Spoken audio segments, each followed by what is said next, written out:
ಮಾಹೆ ವರ್ಗದ ಮೊದಲ ಜಲಾಂತರ್ಗಾಮಿ ವಿರೋಧಿ ನೌಕೆಯನ್ನು ಮುಂಬೈನ ನೌಕಾ ಡಾಕ್ಯಾರ್ಡ್ನಲ್ಲಿ ಇಂದು ನಡೆದ ಕಾರ್ಯಕ್ರಮದಲ್ಲಿ ಭಾರತೀಯ ನೌಕಾಪಡೆಗೆ ನಿಯೋಜಿಸಲಾಗಿದೆ.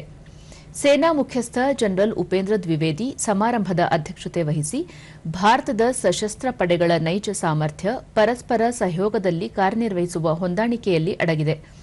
ವಿಸ್ತೃತ ಪರಿವರ್ತನೆಯ ಉದ್ದೇಶದೊಂದಿಗೆ ಭಾರತೀಯ ಸೇನೆ ಹಲವಾರು ಸುಧಾರಣಾ ಕ್ರಮಗಳನ್ನು ಕೈಗೊಂಡಿದೆ. ಜಂಟಿಯಾಗಿ ಕಾರ್ಯನಿರ್ವಹಣೆ ಮತ್ತು ಸಂಯೋಜನೆ ಇದರ ಮೂಲ ಆಧಾರಗಳಾಗಿವೆ ಎಂದು ಹೇಳಿದರು. ಪಹಲ್ಗಾಮ್ ಭಯೋತ್ಪಾದನಾ ದಾಳಿ ಬಳಿಕ ಪಾಕಿಸ್ತಾನದ ಭಯೋತ್ಪಾದಕ ನೆಲೆಗಳನ್ನು ಗುರಿಯಾಗಿಸಿ ದೇಶದ ಸೇನೆ ನಡೆಸಿದ ಪ್ರತಿದಾಳಿ ಸಶಸ್ತ್ರ ಪಡೆಗಳ ಜಂಟಿ ಕಾರ್ಯನಿರ್ವಹಣೆಗೆ ಸಮರ್ಥ ಪ್ರತಿಬಿಂಬವಾಗಿದೆ. ಸಮುದ್ರದ ಆಳದಿಂದ ಹಿಡಿದು ವಿಶ್ವದ ಅತಿ ಎತ್ತರದ ಪ್ರದೇಶಗಳವರೆಗೆ ಕಾರ್ಯನಿರ್ವಹಿಸುವ ಕ್ಷಮತೆಯನ್ನು ದೇಶ ಹೊಂದಿದ್ದು, ಈ ಸಾಮರ್ಥ್ಯವು ರಕ್ಷಣೆಯ ಪ್ರಭಾವವನ್ನು ವಿವರಿಸುತ್ತದೆ ಎಂದು ಅಭಿಪ್ರಾಯಪಟ್ಟರು.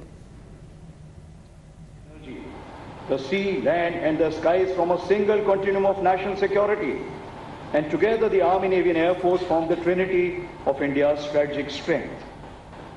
In this age of multi-domain operations, our ability to act in concert from the depths of ocean to the highest frontier will determine the security and plans of our republic. We are an operation line in every domain, from Ladakh to the Indian Ocean, from information warfare to joint logistics. Operation Sindoor was an apt example towards that synergy. The Indian Army too has launched a series of initiatives under our overall umbrella of a decade of transformation in which jointness and integration is an important pillar.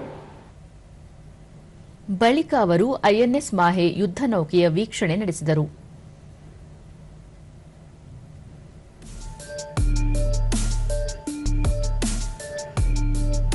Cochin shipyard ಸಂಸ್ಥೆ ನಿರ್ಮಿಸಿರುವ INS ಮಾಹೆ ನೌಕೆಯು ಆತ್ಮನಿರ್ಭರ ಭಾರತ ಯೋಜನೆಯಡಿ ದೇಶದ ಹಡಗು ನಿರ್ಮಾಣ ಪರಿಸರ ವ್ಯವಸ್ಥೆಯಲ್ಲಿ ದೇಶ ಹೊಂದುತ್ತಿರುವ ಪ್ರಗತಿಗೆ ಸಾಕ್ಷಿಯಾಗಿದೆ. 80% ದೇಶೀಯವಾಗಿ ಇರುವ ಈ ನೌಕೆ ಅತ್ಯಾಧುನಿಕ ತಂತ್ರಜ್ಞಾನಗಳನ್ನು ಒಳಗೊಂಡಿದ್ದು ಪಶ್ಚಿಮ ಸಮುದ್ರ ತೀರದಲ್ಲಿ ಕಾರ್ಯನಿರ್ವಹಿಸಲಿದೆ. ದೇಶದ ಸಮುದ್ರ ಗಡಿಗಳನ್ನು ರಕ್ಷಿಸಲಿದೆ.